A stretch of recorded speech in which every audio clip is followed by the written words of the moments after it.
Silent Erosion: A Story of Love and Betrayal. Chapter 1. The cracked silence has a texture. In my line of work, I know the difference between the respectful silence of a museum and the dead, hollow silence of dry rot eating away at a beam from the inside. The silence in the solicitor's office was the latter. Mr. Sterling cleared his throat, a dry, papery sound that seemed too loud for the high-ceilinged room. He adjusted his glasses, refusing to meet my eyes. Outside the window, the London rain was streaking against the glass, blurring the sharp lines of the city into a grey smear. "I'm afraid, Mr. Penhaligon," Sterling said, pushing a single sheet of paper across the mahogany desk. "The transfer has been declined." Again. I stared at his manicured fingers. "That's impossible. The bank code indicates insufficient funds." I didn't look at the paper. I looked at the wood of his desk. Victorian, walnut veneer, slightly peeling at the edge. I had an urge to fix it, to press it back down. Anything to stop the world from peeling apart. "Check again," I said, my voice steady, though a cold prickle started at the base of my neck. "We transferred the deposit 2 days ago. It's the house money. It's sitting in the joint savings account. The account is empty, Arthur." The words hung there. Empty. I pulled out my phone, my thumb hovering over the banking app. My hands were rough, stained permanently with walnut dye and linseed oil, trembling just slightly. I logged in. The screen loaded, the little circle spinning, mocking me. Balance: 42.18. The numbers didn't make sense. It was a typo. A glitch. £200,000 didn't just evaporate. We had saved for 7 years. Every restoration job, every weekend sacrificed, every maybe next year whispered in the dark. It was all for the house in Kent, the workshop with the north-facing windows. I called Eleanor. She answered on the second ring. Her voice was bright, surrounded by the hum of the city, a stark contrast to the tomb-like quiet of the office. "Arthur, did you sign? Do we own a piece of history yet?" "Eleanor," I said, "the money isn't there." A pause, just a fraction of a second too long, a heartbeat of hesitation that, to an ear trained to listen for the snap of wood, sounded like a gunshot. "What do you mean?" Her tone shifted instantly to professional concern. The lawyer was speaking now. "That's ridiculous. It must be a clearance hold. You know how archaic these banks are with large transfers. It's not a hold, L. The balance is £40. "Stop," she said, firm but soothing. "Don't panic. You're panicking. I'm in a meeting right now, but he'll call the bank manager directly. It's a glitch, Arthur. Just a computer error. Go home. Pour yourself a drink. He'll fix it. I always fix it. But I love you. Trust me." The line went dead. I walked out into the rain without opening my umbrella. I took the tube home, surrounded by bodies, yet feeling entirely transparent. Trust me. It was the foundation of our marriage. Eleanor was the steel, I was the wood. She handled the world, I handled the home. Our apartment in Kensington was quiet when I arrived. It was too perfect. The beige curtains, the restored mid-century sideboard, the smell of her expensive vanilla reed diffuser. It felt like a stage set where the actors had forgotten their lines. I needed to do something with my hands. I couldn't sit. I paced the hallway, the adrenaline souring into nausea. I opened the hallway closet to hang up my wet jacket. It was jammed full. I shoved a hanger aside, and Eleanor's old winter coat, the heavy camel hair one she hadn't worn in 2 years, slid off the rail. It hit the floor with a heavy, solid thud. Too heavy for wall. I bent down to pick it up. As I lifted the coat, I felt a hard lump in the lining of the inner pocket. My fingers brushed against the fabric, tracing the outline. A rectangle. I reached in. My hand closed around a phone. Not her sleek, silver iPhone. This was a black, blocky Android, scuffed at the corners. Cheap. Disposable. I stood there in the dim hallway, holding the device like it was a live grenade.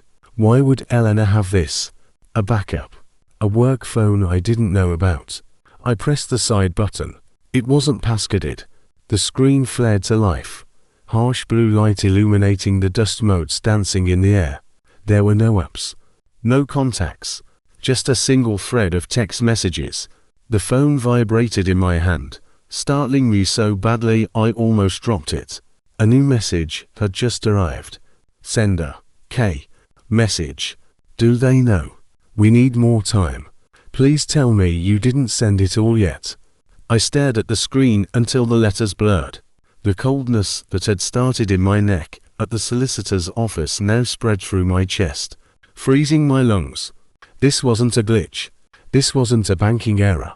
I looked around our perfect apartment, at the life we had built, and for the first time, I saw the hairline fractures running through everything. The front door lock clicked. Chapter 2. Varnish and wood. 8 years earlier, my world smelled of beeswax, sawdust, and turpentine. It was a safe world, a predictable world. My workshop was tucked away in a railway arch in Bermondsey, back when the area was more industrial grit than artisan coffee. I liked the dampness of the brick. I liked the isolation. I was 34, and I had already decided that I preferred the company of timber to people. Wood didn't lie. If wood was rotten, it showed you. If it was strong, it held you up. It was a Tuesday afternoon when the bell above the door chimed, cutting through the droning of my sander. I turned off the machine. The silence rushed back in, heavy with dust. Standing in the doorway, silhouetted against the bright, grey London light, was a woman holding a chair leg as if it were a sceptre.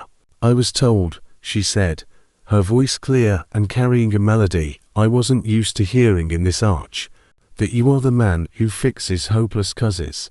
I wiped my hands on my apron, stepping out of the shadows. I fix furniture, miss, not causes. She stepped inside. The first thing I noticed was her shoes pristine, high-heeled black pumps stepping gingerly onto the sawdust-covered concrete. Then, her face. She was striking, not in a soft, doll-like way, but sharp, like a diamond cut to catch the light. Her eyes were dark, intelligent, and currently scanning my chaotic shelves with intense curiosity. It's not just furniture, she said, placing the chair leg on my workbench. She motioned to the door where the rest of the chair, a mid-Victorian nursing chair, velvet worn to threads, sat forlornly. It belonged to my grandmother. 3 other restorers told me to throw it out. They said the frame is warped. The wood is dry. They said it's dead. I picked up the leg. It was snapped clean at the tenon. Walnut. Beautiful grain, but neglected. It's not dead, I muttered, running my thumb over the fracture. It's just brittle. It stopped drinking oil a long time ago. I looked up and caught her watching me. Not at the wood, but at my face. Most clients looked at their watches or their phones. She was looking at me with a terrifying kind of focus. Can you save it? She asked. It will take time. Weeks. I have to strip it, rehydrate the grain, cast a new tenon. I have time, she interrupted. She extended a hand. Elena. I took her hand. Mine was rough, calloused, covered in fine dust. Hers was cool and impossibly soft. Arthur. She didn't leave. Usually, clients dropped off their items and fled the dust. Elena stayed. She walked around the workshop, touching the tools, asking questions that weren't polite small talk. She actually wanted to know why I used hide glue instead of epoxy, why I preferred shellac to polyurethane. You like to control things, she observed, looking at my neatly arranged chisels. You take something chaotic and broken, and you impose order on it. You make it whole again. I just like things to work, I said, feeling exposed. I think it's more than that, she said, turning to face me. She smiled, and for the first time in years, the air in the workshop didn't feel dusty, it felt charged. I think you see the value in things other people discard. That's a rare quality, Arthur. Over the next month, she came by twice a week to check on the chair. We drank tea out of my chipped mugs. I found myself waiting for the chime of the door. I began to shave before coming to work. One evening, late, as rain hammered against the metal shutters, I was applying the final layer of French polish to her chair. She was sitting on a workbench, swinging her legs, watching the motion of my hand. "It's beautiful," she whispered. "It's just a chair, Elena." "No," she said, hopping down. She walked over to me, close enough that I could smell rain and vanilla. She reached out and placed her hand over mine, stopping the polishing pad. "It's not about the chair. It's about the care you put into it. You make the world safer, Arthur. You fix the cracks." She looked up at me, her eyes wide and seemingly vulnerable. In that moment, I didn't see a successful lawyer or a confident woman. I saw someone who needed to be held, someone who needed the stability I could offer. "I'm not good with people," I confessed, my voice rough. "I don't know how to do this." "That's okay," she said, leaning in, her breath ghosting against my jaw. "I'll handle the people. You just handle me." I kissed her. It tasted like a promise. I thought I was the one fixing her broken heirloom, but standing there in the dim light of the workshop, I believed she was the one fixing me. I didn't know then that some cracks are structural, and no amount of varnish can hold them together forever. Chapter 3. The Golden Ratio in Design. There is a principle called the Golden Ratio, approximately 1 to 1.618. It appears in nature, in seashells, in the Parthenon. When you apply it to furniture, the human eye perceives it as inherently beautiful, even if it doesn't understand why. It feels balanced. It feels right. 4 years into our marriage, we were the golden ratio. We were perfectly proportioned. I was the grounding earth, Elena was the kinetic energy. I spent my days in the silent concentration of the workshop. She spent hers in the high-voltage theater of corporate law. We met in the evenings like two tides converging, smoothing out each other's edges. The true test of the structure came when my father died. It was a slow, messy decline, cancer that ate him away until he was as light as balsa wood. I was drowning. I could restore a 16th century cabinet, but I couldn't fix the man who taught me how to hold a hammer. Elena took over. She didn't just support me, she became the architect of my grief. She organized the hospice care. She fought with the insurance companies. When the end came, she handled the funeral arrangements with a terrifying efficiency. I remember standing by the grave in the driving rain, feeling like a ghost in my own life. Elena stood beside me, holding the black umbrella high, her other hand gripping my elbow with a strength that kept me upright. "I've got you," she whispered into my ear, her voice a steel cable I could cling to. "You'll handle everything. You just breathe." And she did. She handled the estate, the solicitors, the sale of my father's small, damp cottage in the Midlands. A week after the funeral, we were sitting in our living room. The fire was lit. Elena poured me a glass of amber whiskey. She placed a stack of documents on the coffee table. "Arthur," she said softly, sitting on the rug at my feet, looking up at me. "The proceeds from your father's cottage. It's not much, but it's a start. I've been thinking. I don't want to think about money, Elle." "I know," she soothed, stroking my knee. "That's why I'm doing it for you. You hate the numbers. You hate the banks. Let me take that burden. If we combine this with my bonuses, and we put it into a high-yield aggressive fund I have access to through the firm, we could buy the Kent property sooner. 2 years, maybe." She looked at me with such fierce dedication. It felt like she was fighting for us, for our future sanctuary. "You do that?"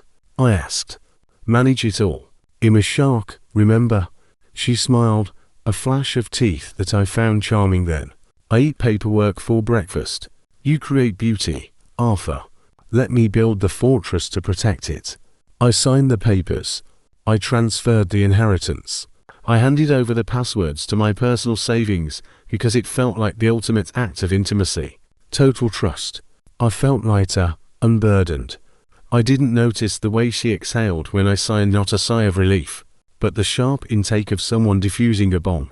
There were moments, tiny splinters, that I chose to ignore, like the nights she came home vibrating with tension, smelling of cigarette smoke. Though she didn't smoke, second-hand smoke from the partners, she'd say, stripping off her clothes immediately and heading for the shower. Or the weekend, she went to a conference in Manchester. I tried to FaceTime her to show her a dovetail joint ID finally perfected. She declined the call instantly. A text followed. Client dinner. Can't talk. Love you. When she returned on Sunday evening, she looked exhausted. Hollowed out. Tough crowd. I asked, massaging her shoulders. She flinched under my touch, just for a millisecond, before melting into it. Brutal, she murmured, just. Emotionally draining cases. Bankruptcies. Divorces. It takes a toll, seeing people lose everything. You're too empathetic, I said, kissing the top of her head. That's why you're good at it. She laughed then. A short, dry sound. Yes. That's exactly it. I care too much. I held her that night, feeling the rise and fall of her chest, thinking how lucky I was to have a wife who worked so hard for our dream. I didn't look at her phone, face down on the nightstand, flashing silently with notifications she would delete before morning. I was living inside the golden ratio, admiring the perfect geometry, never realizing that perfection is a construct, and constructs can be dismantled. Chapter 4. White noise. The present day doesn't feel like the past. The past has a golden hue, the present is fluorescent, harsh, and buzzing with a low-frequency dread. I sat in the hallway for an hour after finding the phone. I put it back in the coat pocket, exactly as I found it. When Elena came home, I was in the kitchen, chopping carrots with mechanical precision. Hey, she said, breezy, dropping her keys in the bowl. She looked impeccable. Navy suit, hair swept back, the armor of a successful woman. She came up behind me and wrapped her arms around my waist. Sorry about earlier. I spoke to the bank manager. It's a clearinghouse issue. Funds should show by Monday. She kissed my shoulder. I felt my skin crawl. It was a physical rejection my body registered before my mind could catch up. Monday, I repeated, not turning down. Good. You okay? You seem tense. Just the stress. The house. I know. She squeezed me tight.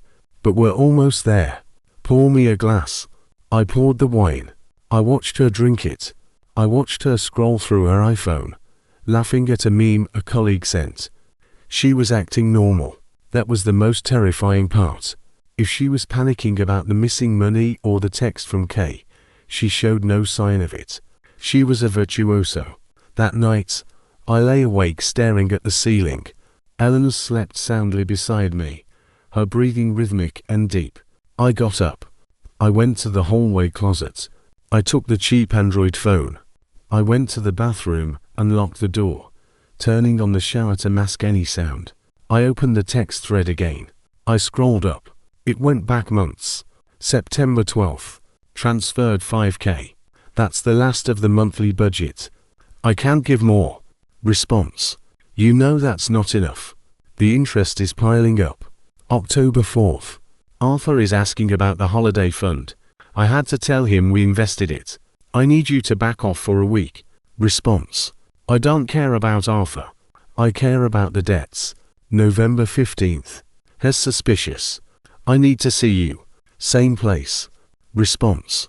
Bring cash.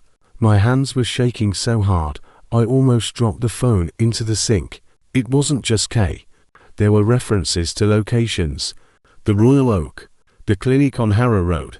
The flat in Camden. And then, a photo. Sent 3 weeks ago. It was a selfie. Elena, looking disheveled. No makeup. Eyes red-rimmed. Sitting on a dirty sofa, in a room with peeling wallpaper. Next to her was a man. He looked wrecked, gaunt, unshaven, with a cruelty etched into the lines around his mouth. But his arm was around her. And she was leaning into him. Not in fear. In familiarity. The caption she wrote. "I'm fixing this. Just hold on." I looked at the date. That was the weekend, she told me. She was at a spa retreat in the Cotswolds with her mother. I felt bile rise in my throat. This wasn't an affair. An affair is lust, an affair is a distraction. This was a parallel life. She wasn't just sleeping with someone, she was sustaining someone. She was pouring our lifeblood, my father's inheritance, our savings, my work into a black hole shaped like this man. I took a photo of the screen with my own phone. Then I put the Android back. The next morning, the white noise began. It's the sound of reality dismantling itself. Every word she spoke sounded distorted. Have a good day at the workshop, darling, she said, handing me a coffee. Lie. I'll be late tonight. Heavy caseload. She texted at noon. Lie. I didn't go to the workshop. Instead, I opened my laptop and pulled up the tracking software I used for high-value furniture deliveries. I had never tracked Elena. We didn't do that. We trusted each other. But trust was a luxury I could no longer afford. I logged into our shared cloud account. She had disabled Find My iPhone on her main device years ago, citing privacy concerns from work. But the car's sensible Volvo estate had a built-in tracker for insurance purposes. She often forgot about it. I watched the little dot move across the map of London. She wasn't heading to the city. She wasn't heading to the courts. The dot moved north, past the gleaming offices, past the respectable suburbs. It crossed the river, winding deeper into the tangled streets of Camden. It stopped on a street I didn't know. I sat there, the screen glowing in the dim kitchen. I had two choices. I could close the laptop, pretend the glitch was real, and wait for Monday. Or I could go there. I stood up. I grabbed my keys. I didn't take my tools, but I felt like I was going to work. I was going to strip the varnish. I was going to see the rot. I drove north. Chapter 5. The Facade. The address was a narrow Victorian terrace in Camden, the kind that had been subdivided into 4 cramped flats. The paint on the door was peeling, a sickly avocado green revealing grey primer underneath. I parked the Volvo 2 streets away. My hands were gripping the steering wheel so tight my knuckles were white. I wasn't a violent man. I sanded wood. I glued joints. But as I walked towards that door, I felt a vibration in my chest that was dangerously close to rage. I didn't knock. I waited. It was raining again, a fine, misty drizzle that soaked into your clothes without you noticing. I stood under the awning of a closed newsagent across the street, watching the green door. 40 minutes. That's how long I stood there. Then, the door opened. Elena walked out. She wasn't wearing her lawyer's suit. She was wearing jeans and an oversized jumper. I recognized it was mine. One I thought I'd lost in the laundry months ago. She looked different. Her posture was slumped, her face stripped of its usual polished confidence. She looked tired, defeated. And she wasn't alone. The man from the photo followed her out. In the flesh. He was even worse. He was tall, thin, with the twitchy energy of a greyhound that's been beaten too many times. He was smoking, the ash falling onto his dirty t-shirt. "It's not enough, Al," he said. His voice carried across the wet street. It was scratchy, petulant. "It's all I could get today," Elena snapped, turning to face him. "Stop pushing me, Kieran. I'm drowning here." "You're drowning." He laughed. A harsh bark. "You go back to your nice warm flat in Kensington. You go back to your carpenter. I'm the one stuck in this hole. Here's a restorer." She corrected him automatically. A reflex of defense that made my stomach turn. "And Hez starting to ask questions. I can't keep doing this." "You'll do it as long as I say so," Kieran said, stepping closer to her. He didn't hit her. He didn't have to. He loomed. "Unless you want me to tell him. Tell him about the debt. Tell him about us." Elena shrank back. It was a subtle movement, but I saw it. The powerful, articulate woman who commanded boardrooms was gone. In her place was a frightened girl trying to appease a bully. "He'll get the rest next week," she whispered. "Just, please, leave him out of it."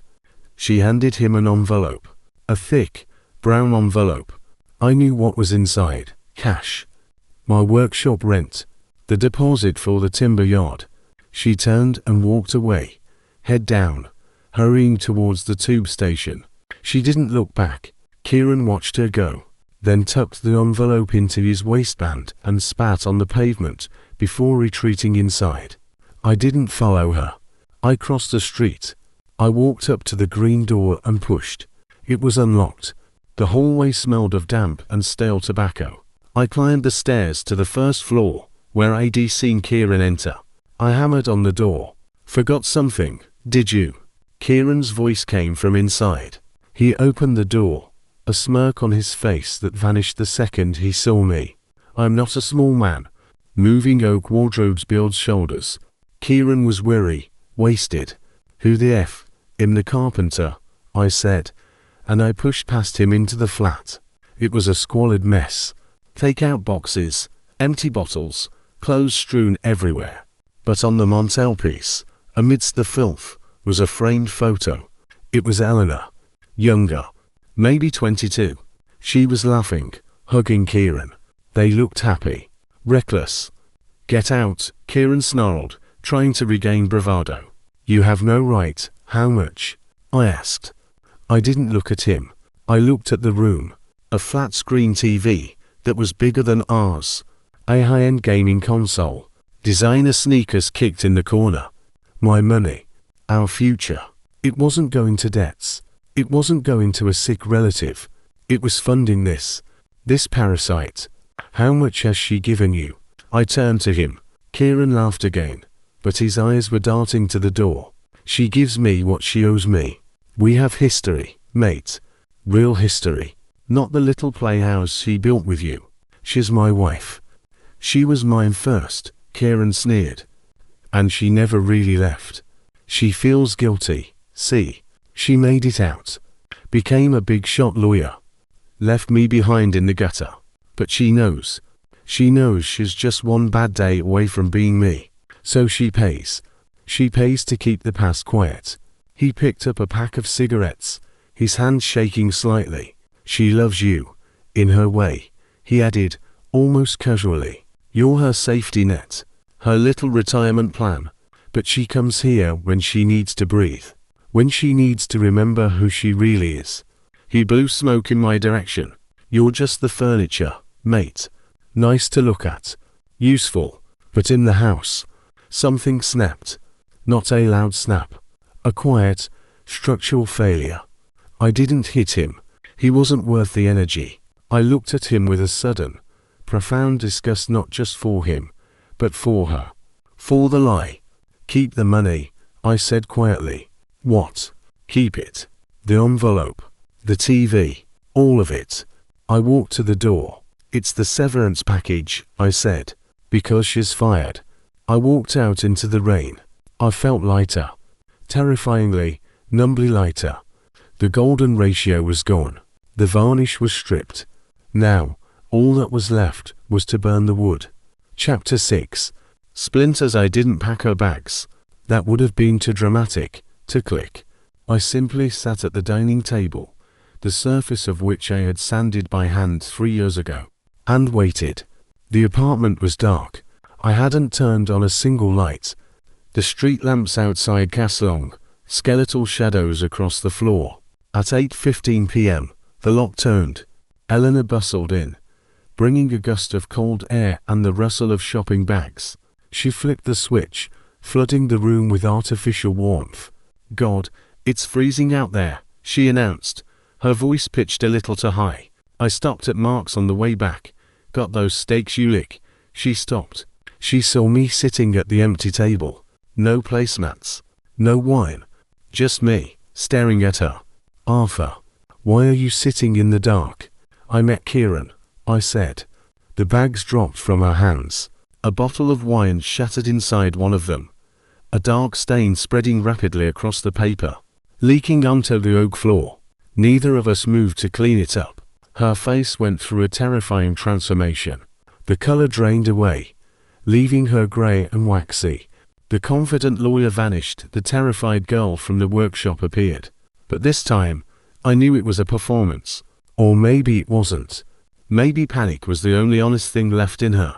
"Arthur, listen," she started, taking a step forward, hands raised in a gesture of surrender. "It's not what you think. Let me explain." He told me everything. The debt. The guilt. The fact that I'm just what was it?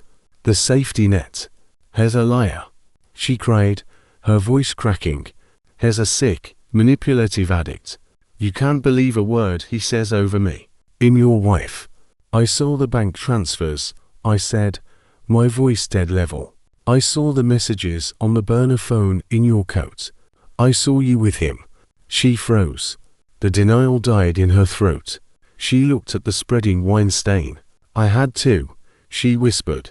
He knows things, Arthur, from before. He threatened to ruin my career, to ruin us. I was paying him off to make him go away. I was protecting you, protecting me. I laughed, a dry, dusty sound. You stole our future to feed a ghost from your past. You didn't protect me. You used me. No. She rushed to the table, grabbing my hand. Her skin was clammy. I love you. Everything I did so we could have this life. I just needed time to fix it. I was going to pay it back. I swear. I looked at her hand on mine. It felt foreign. He said something interesting. I said, pulling my hand away slowly. He said I was the furniture. And he was right, wasn't he? I was just something sturdy you bought to fill up the empty space. Arthur, please. She was crying now, ugly, gasping sobs. He's in my head. Has always been in my head. You were the only quiet place I ever had. Don't take that away. I'm not a place, Elena. I'm a person. I stood up. The chair scraped loudly against the floor. I want you to leave. What? No. Arthur, we can fix this. We can go to therapy. I'll cut him off. I'll call the police. Anything. It's too late for the police. And it's too late for repairs. I looked at her, really looked at her, and saw the stranger beneath the skin. The wood is rotten, Elena. You can't polish rot. Where am I supposed to go? She wailed, panic rising to a scream. I have nowhere. You have Kieran, I said. You bought him. He's yours. I walked to the bedroom and locked the door. I heard her pounding on it for an hour. I heard her screaming my name. Then, I heard the weeping. And finally, around midnight, the sound of the front door closing. I lay on the bed, staring at the dark. I felt like I had amputated a limb without anesthetic. The pain was blinding, white hot and absolute. But underneath the pain, there was something else. The silence. It wasn't the silence of secrets anymore. It was the silence of a ruin. And for the first time in months, it was real. Chapter 7. The empty room. There is a specific kind of emptiness that follows a structural collapse. It's not just the absence of noise, it's the presence of debris. For 3 days, I didn't leave the flat. I moved through the rooms like an intruder in my own life. The wine stain was still there on the hallway floor, dried into a sticky moon shape that looked like a continent on a map of a world I didn't recognize. I stepped over it every time I went to the kitchen. I couldn't bring myself to scrub it. Cleaning it felt like erasing the evidence of the crime, and I needed the evidence. I needed to remember that this wasn't a nightmare. The apartment was filled with her ghosts. Her coffee mug, half finished, sat on the coaster by the sofa. A lipstick smudge on the rim. Her book, face down on the nightstand. Page 142. She would never finish it. The smell of her vanilla shampoo lingering in the bathroom steam. I tried to sleep, but the bed felt enormous. I stayed on my side, clinging to the edge, as if the other half was a cliff drop. When I drifted off, I dreamt of her. In the dreams, we were back in the workshop, and she was smiling, and the golden ratio was intact. Then I would wake up, and the reality would hit me like a hammer to the chest. She's gone. She was never really here. I stopped answering my phone.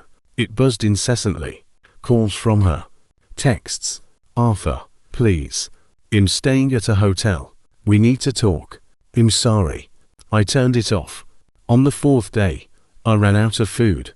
I ate a tin of cold beans standing over the sink. I looked at my reflection in the window. I looked old. Grey stubble. Hollow eyes. Skin like parchment. I looked like the furniture we usually threw away.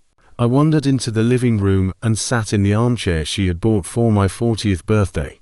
Leather. Expensive. It creaked under my weight. I closed my eyes and let the anger come.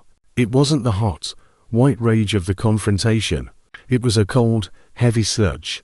I replayed every memory, every kindness, every moment of intimacy, and I dipped them in acid. The trip to Cornwall, paid for with money she probably skimmed from our savings. The way she held my hand at the funeral, a performance to keep the safety net secure. The nights she said I love you, a manipulation, a spell cast to keep the carpenter quiet. I felt stupid. That was the worst part. Not betrayed, but foolish. I had prided myself on seeing the truth in things, in wood, in structure. How could I have been so blind to the veneer on the person closest to me? I was a master craftsman who couldn't spot a forgery. I stood up and walked to the sideboard. There was a vase there, a delicate ceramic thing she loved. I picked it up. It felt cool and smooth. I threw it against the wall. It shattered with a satisfying, sharp crack. I picked up a framed photo of us from our wedding day. Smash. Her reed diffuser. Smash. The ornamental bowls she bought in Marco. Smash. I moved through the room, destroying the curated perfection she had built. I wasn't just breaking things, I was breaking the set. I was tearing down the stage. When I was done, the room was a landscape of shards. I stood in the center of it, breathing hard, my hand bleeding from a small cut. The destruction didn't make me feel better. It just made the room match how I felt inside. I sank to the floor, amidst the glass and the ceramic dust. And for the first time since the solicitor's office, I cried. Not a silent weeping, but a guttural, animal sound that tore at my throat. I mourned the woman who didn't exist. I mourned the Arthur who had believed in her. I sat there until the sun went down, watching the shadows lengthen over the wreckage. Then, in the dark, a thought formed. A small, sturdy thought. Wood can be burned, but it can also be rebuilt. I looked at my hands. They were still my hands. They still knew how to work. I stood up, wiped the blood on my trousers, and walked to the utility closet. I took out a broom and a dustpan. I started to sweep. Chapter 8. Sanding down the workshop smelled exactly as I had left it. Dry timber, hide glue, and the sharp, metallic tang of cold iron. It was a smell that bypassed my brain and went straight to my nervous system, telling my shoulders to drop and my breath to slow. I hadn't been here in 10 days. A layer of fine dust had settled on everything, a grey shroud over the chisels and the clamps. I walked over to the workbench. There sat a Georgian bureau I had been restoring before the world ended. The veneer on the drawer front was bubbled, lifting away from the substrate. Before, I would have looked at it with professional detachment. Now, I looked at it and felt a kinship. Separation. That's what we call it in the trade. When the decorative surface pulls away from the core because the glue has failed. I picked up a scraper. I didn't turn on the radio. I didn't make tea. I just started to work. Scrape, scrape, scrape. The motion was repetitive, hypnotic. With every pass of the steel blade, a curl of old, yellowed varnish peeled away, revealing the rollwood beneath. It was violent in a microscopic way. You have to damage the surface to save the piece. You have to strip away the history to give it a future. For hours, I existed only in the friction between the steel and the wood. The white noise in my head began to quiet. The rage that had been boiling in my gut cooled into something hard and dense, like a stone I had swallowed. Around 2 p.m., the bell chimed. I froze. My hand tightened on the scraper. If it was Elena, I would lock the door. But it wasn't Elena. It was Sarah, her younger sister. I hadn't seen Sarah in a year. She was the chaotic one, the mess of the family, or so Elena had always implied. She stood in the doorway, shaking a wet umbrella, looking uncomfortable. I'm not here to advocate for her, Sarah said before I could speak. Her voice was rougher than Eleanor's, less polished. I brought you this. She walked over and placed a set of keys on the bench. My apartment keys. She's staying with me, Sarah said. She was afraid to come drop these off. She thought you might. I don't know. Throw a hammer at her. I broke a vase, I said, looking at the keys. Not a person. Sarah sighed, leaning against a stack of oak planks. She looked tired. She's a wreck, Arthur. I've never seen her like this. She's not sleeping. She just paces. She has Kieran for comfort, I said, returning to the bureau. Scrape. Kieran. Sarah laughed, a dark, humorless sound. She doesn't love Kieran, Arthur. She hates him. She's terrified of him. I stopped scraping. She gave him everything we had. She gave him blood money, Sarah said quietly. Do you know why she pays him? I didn't answer. I wanted to say I didn't care, but the wood under my hand felt suddenly cold. 10 years ago, Sarah said, looking at her boots. Before she met you. They were driving. Hi. Both of them. Elena was driving. She crashed the car. Kieran took the rap. He said he was driving so she wouldn't get disbarred before she even started. He went to prison for 6 months. She went to law school. I stared at Sarah. The room seemed to tilt. He came out different, Sarah continued. Broken. Addicted. And has held it over her head ever since. Every time she tried to be happy. Every time she tried to build something with you. With her clear head show up. Remember who saved you, Al. Remember whose life you ruined to get yours. Sarah looked me in the eye. She didn't pay him because she loved him. She paid him because she hates herself. She thinks she stole her life from him. And when she met you, you were so good.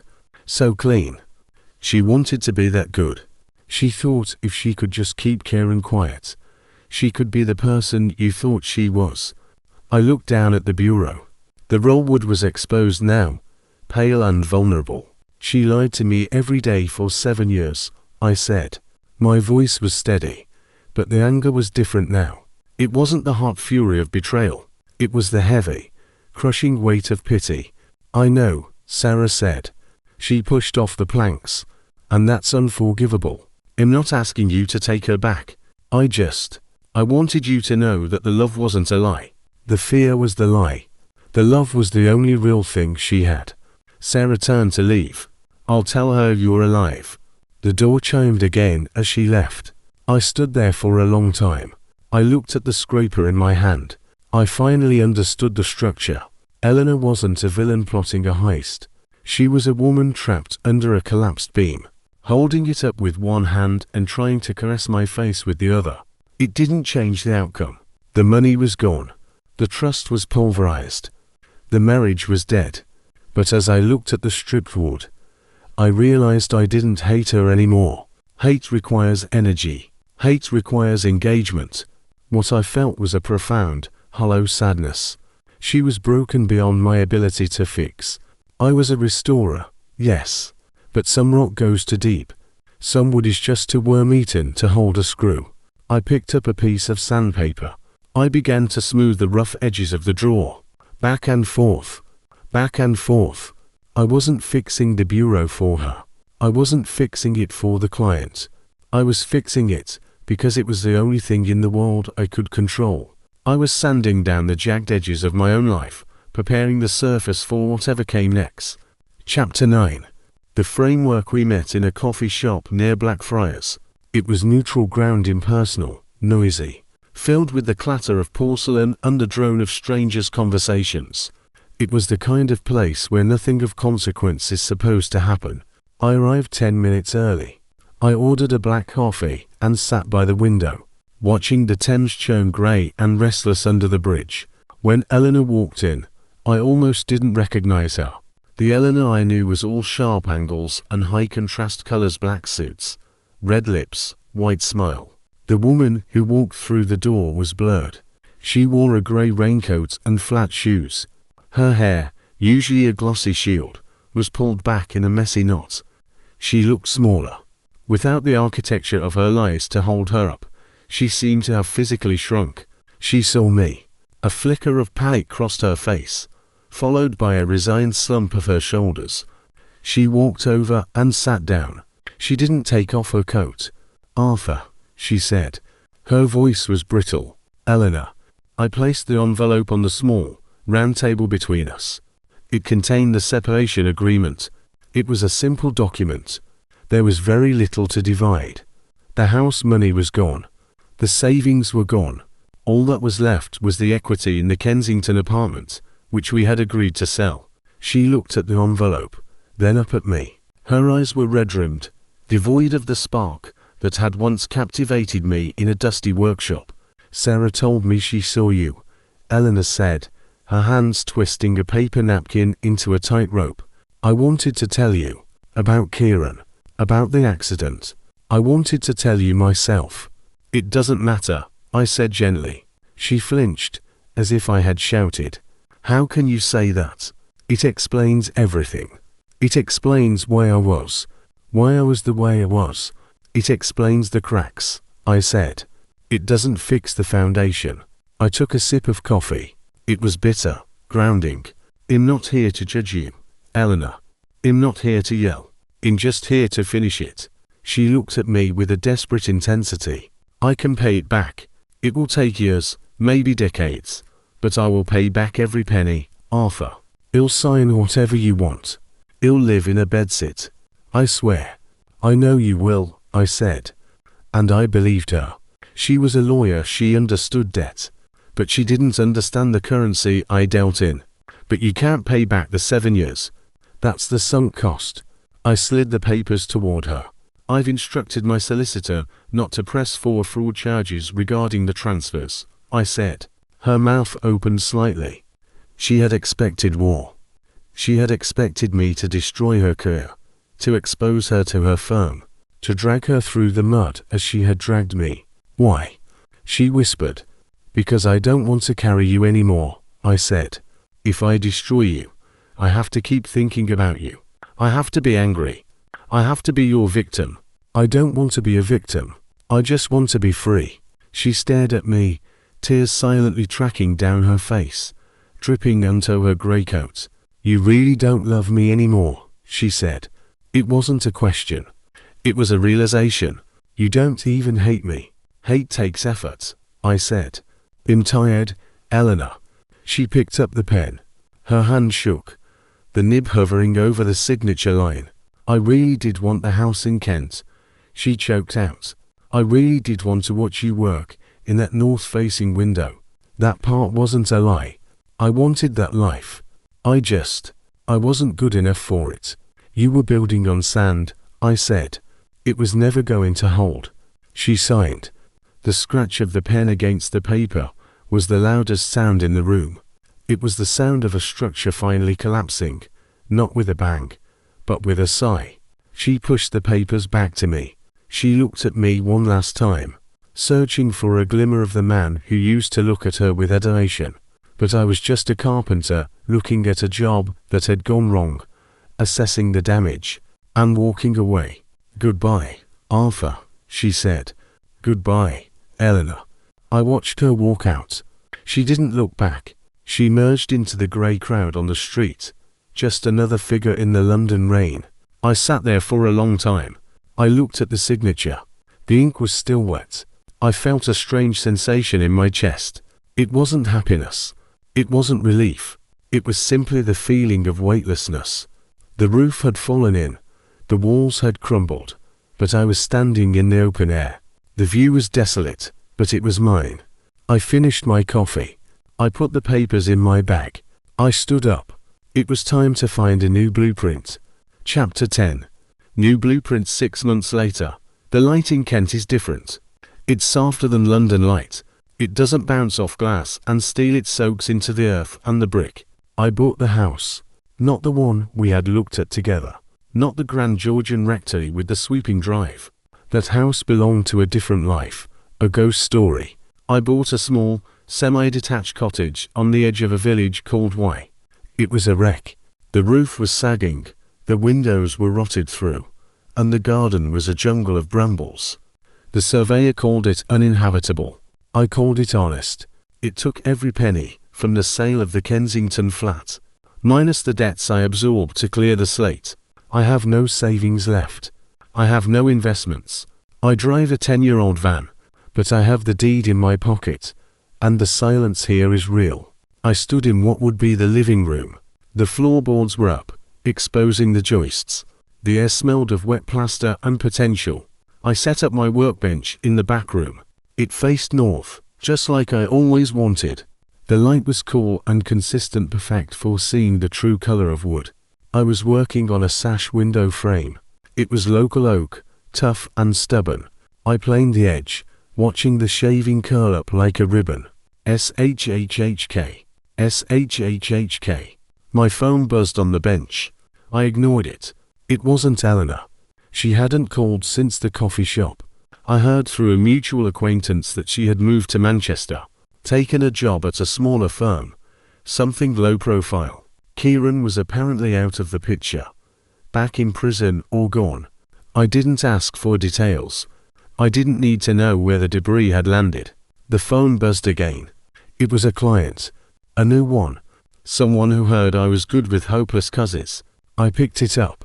Penhaligon Restoration, I said. Mr. Penhaligon, I have a dining table, a woman's voice said. It's been in a fire. The legs are scorched. The top is warped. My husband says it's firewood, but I think the heart of it is still good. I looked out the window. The rain had stopped.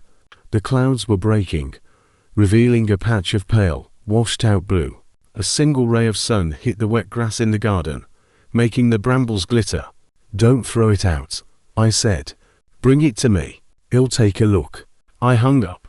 I ran my hand over the new oak of the window frame. It was smooth, solid. It would hold the glass. It would keep out the rain. It would last for 100 years if someone cared for it. I wasn't the same man I was 6 months ago. I was harder, perhaps, more weathered. I had a few more cracks of my own, but I knew something now that I didn't know then. I knew the difference between a facade and a foundation. I picked up my plane. I adjusted the blade by a fraction of a millimeter. I went back to work. The house was empty, but it wasn't lonely. It was just ready. And for the first time in a long time, so was I.